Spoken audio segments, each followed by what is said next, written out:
Welcome to my Fetching Art channel.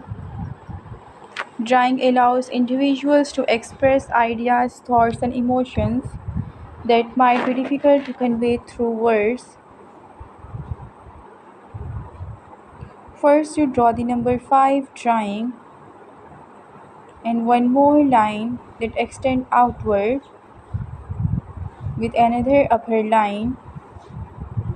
For children, drawing is essential for cognitive development.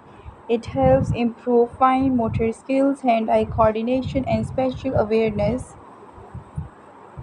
It also aids in understanding shapes, sizes, and patterns. When drawing, especially in fields like engineering and architecture, individuals learn to visualize problems and develop solutions.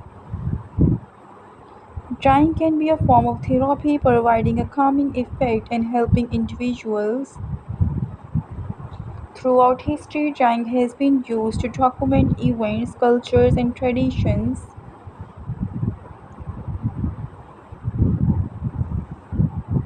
Don't forget to subscribe my channel for more tutorials. In education, drawing is a powerful tool for learning and memory retention.